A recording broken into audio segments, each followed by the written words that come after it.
Good morning. Yeah, good morning. It's what time there? It's 1:30 a.m., like night. Oh, okay. Brief introduction of myself. So I'm Shinu. I was a dentist in India for about 14 years. And we recently moved in 2018 here in Canada, Ottawa. Me, my husband, my 12-year-old son, and a small dog. I have two questions for you. Yeah, please. So the first question, like health is the most important thing for us. Okay? तो उसके लिए बहुत effort भी करना होता है, like most important and most effortful thing to maintain and may be we take it for granted, क्योंकि इसके जो साइड इफेक्ट्स हैं फॉर लेस हेल्दी लाइफस्टाइल उसके बहुत सालों के बाद आते हैं, ऑल्दो इरिवर्सिबल होते हैं। जैसे कि आज मीठा खाया तो कल डायबिटीज नहीं होगा, वो काफी देर बाद होगा। So Right. what I did was during lockdown, I decided to eat mindfully for 3 months, believing that the moment I'll enter the fourth month, I'll be on an autopilot mode, performing that mindful eating habit effortlessly, autopilot.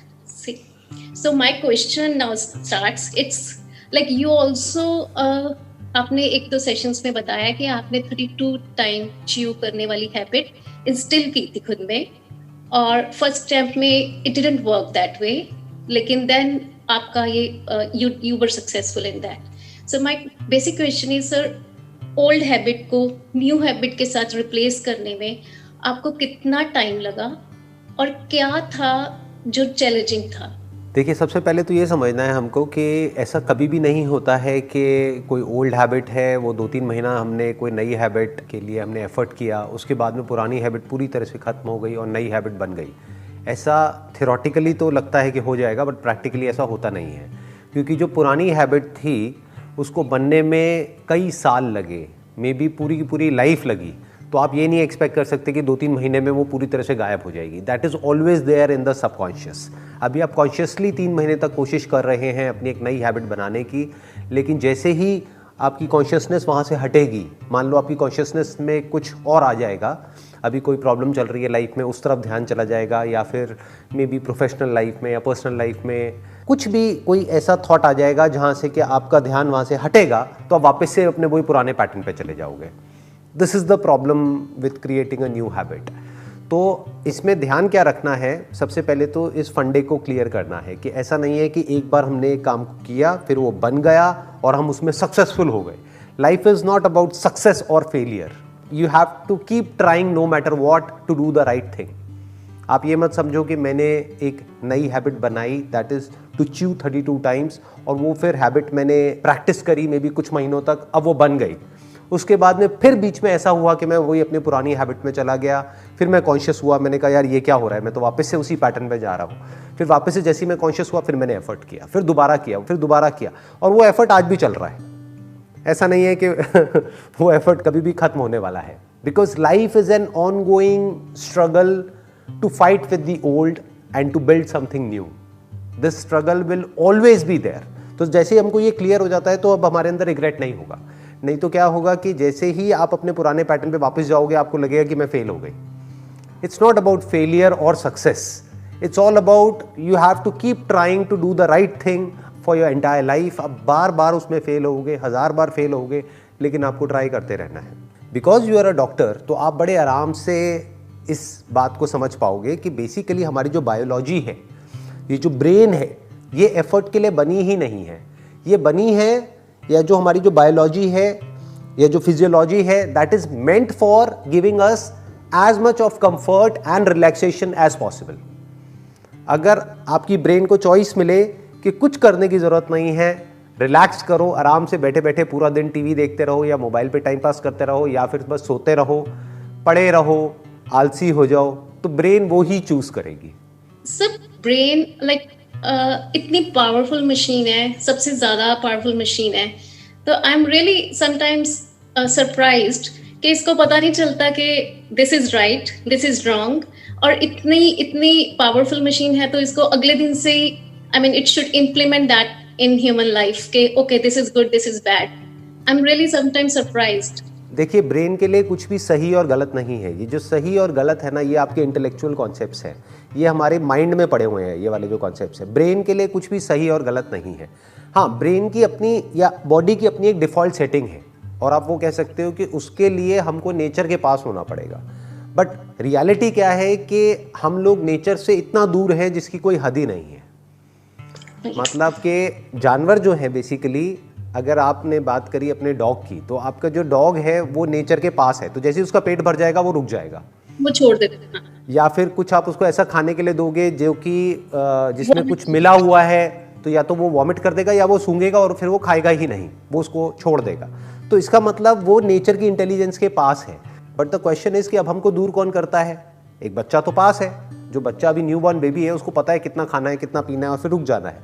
ये जो thought हमारा operate करता रहता है, जिसको हम इतनी ज़्यादा इंपॉर्टेंस देते हैं, success, ambition, desires, future, past, ये वो, ये उसमें इंटरफेयर करता है।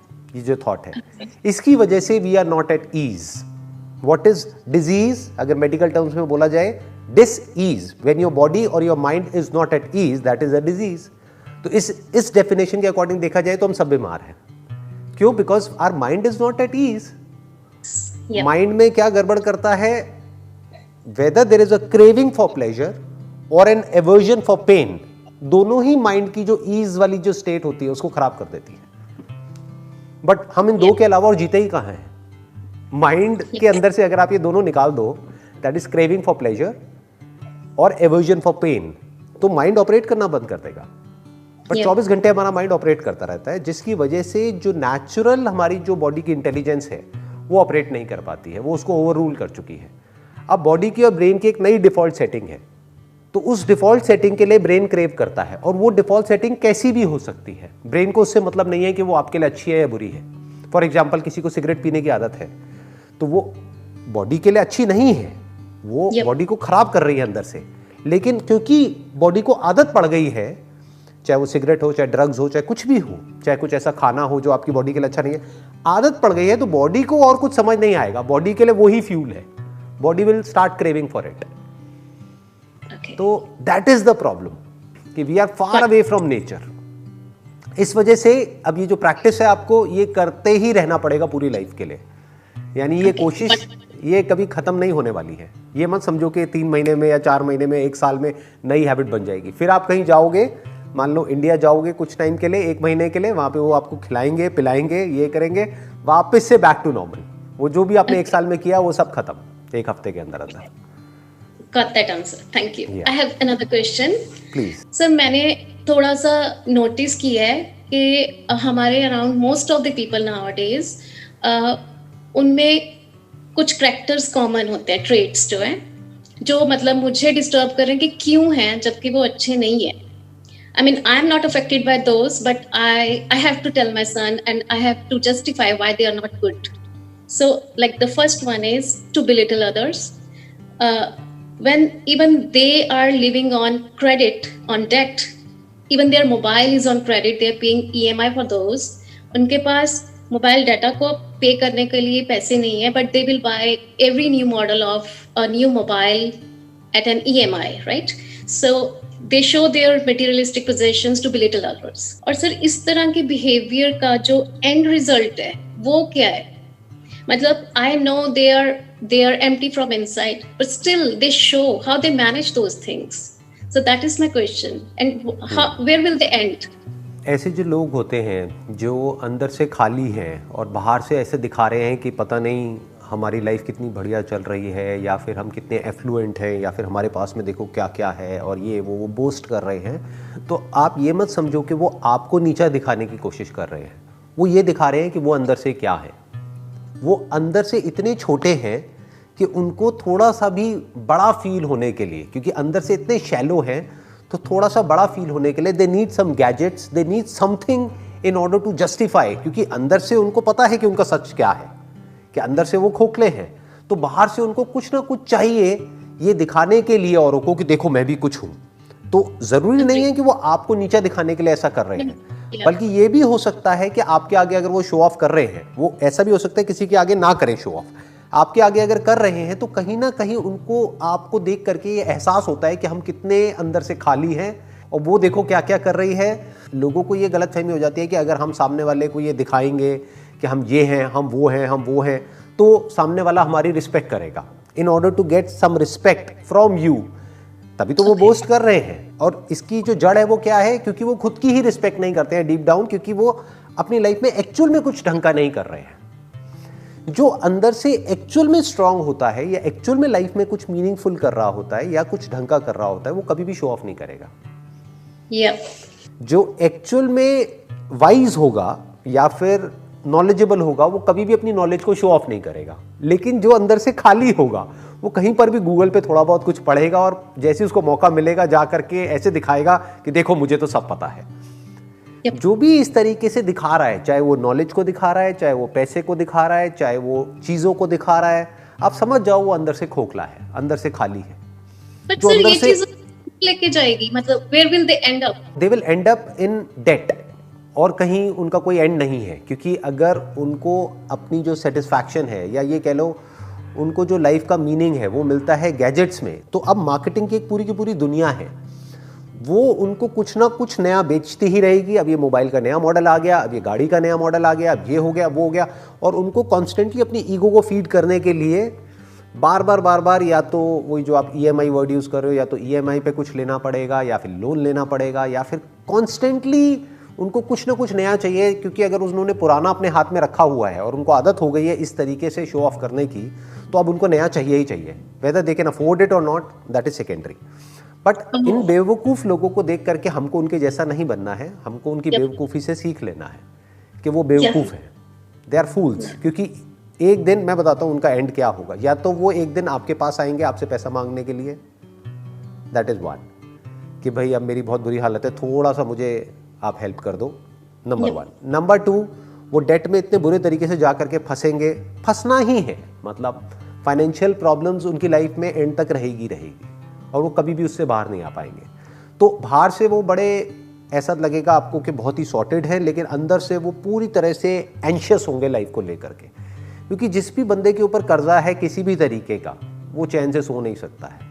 वो बाहर से दिखा सकता है कि मैं बड़ा नॉर्मल हूँ, मैं ये हूँ, मैं वो हूँ, बट कहीं ना कहीं बैक ऑफ द माइंड उसके माइंड में टेंशन रहेगी कि कहीं मेरी ये गाड़ी कोई उठा करके ना ले जाए। सोचो जिस बंदे के अंदर इतनी इनसिक्योरिटी है कि मेरे पास में इस गाड़ी का लेटेस्ट वो है या नहीं है, उसको लेकर के वो इतना इनसिक्योर हो रहा है, तो अगर उसकी गाड़ी को कोई एक्चुअल में उठा करके ले गया तो वो कितना इनसिक्योर हो जाएगा। तो उनके अंदर इनसिक्योरिटीज़ भरी पड़ी है। तो ऐसे लोगों से वैसे अगर आप डिस्टेंस मेंटेन करें तो बेटर रहेगा। क्योंकि ये जो लोग होते हैं सुपरफिशियली जीते हैं, मतलब एक्चुअल में उनको जब मतलब होगा तो आपके पास भागे भागे आएंगे, फिर चाहे वो मतलब पैसे का है, चाहे अपनी कोई ज़रूरत का है, चाहे कुछ भी है।